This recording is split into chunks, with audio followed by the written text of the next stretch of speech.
Hi guys, it's just Anna here from Physio with another video in the Achieving Goals series. What I'm going to talk about today is bladder control, and especially in running and exercise, because we got a question sent through from one of our running groups if we couldn't do a little bit of information about bladder control and running, and we definitely can. So I'm going to take you guys through a series of videos where we teach you guys how to strengthen your pelvic floor and how to get your deep core activation and pelvic floor working to prevent things like bladder problems with running. So just before we start, just letting you know that this will be a series of videos. We're going to be starting with the very basics and then progress you in the following few videos, alright? If you have any bladder problems or any pelvic floor issues, it is really important that you do get checked by your doctor before you start any exercise program, okay? So what we'll talk about today is a little bit about anatomy of your pelvic floor and the function of it, and also your deep core muscles, okay?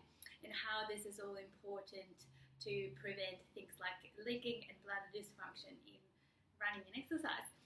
And then I'm going to just show you guys how to get started in activating your deep core muscles.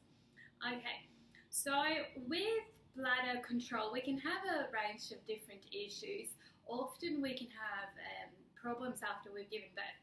So we have something that we might call stress, urgency, incontinence, where we feel that we need to go to the bathroom really urgent, and that we might not make it to the bathroom before we have a small leakage, which can be a big problem, say, if we're out running, okay? So this is quite common after pregnancy, and it's often got to do with a weak pelvic floor. In starting to strengthen your pelvic floor, though, it's not just after pregnancy, but it should be done by everyone, so preventatively, and regardless if you're having children or not.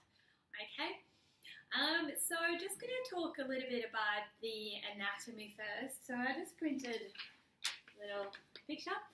So just wanted to show you how your pelvic floor down here, it's really a couple of muscles. There's a layer of a couple of different muscles that really sit like a sling, and it sits like a sling around all three of the openings.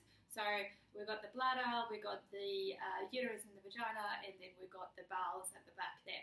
And the pelvic floor, when it contracts, it will control both the opening and the closing of all of those three passages. So if we have a weak pelvic floor, we might not be able to control the opening and closing of that bladder as good as it used to do, okay? The pelvic floor also works to support all of the pelvic organs and holding everything up and in place, okay? So it's really important to have a strong pelvic floor for running and exercise. With pelvic floor contraction, sort of comes together with deep core contraction, so they work together as a pair. So if we have our deep core muscles activated, that is going to encourage a pelvic floor activation. So they sort of work together. So that's why the first thing that we will do is to get started on our deep core activation.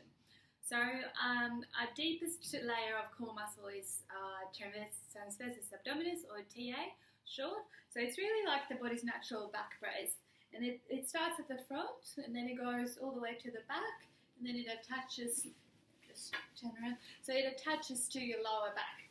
And when it's switched on, it's going to support us into that nice posture, okay? So we're just going to teach you the very simple way to get started in activating your deep core, and then there'll be progressions of the exercises later on.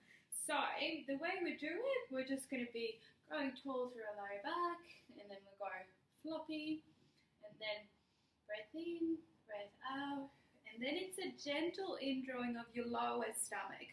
So, because it's deep and it sits between sort of hip bone and the belly button, and it's only a gentle contraction, it's about a 20% contraction. So you should only feel a gentle indrawing of your lower stomach towards your spine. Okay, so it's a breath in, breath out, gently drawing your lower stomach towards your spine. Keep breathing, and then you're going to hold that contraction. So holding, get started 10 seconds, and then progress up towards 30 seconds, and then relax.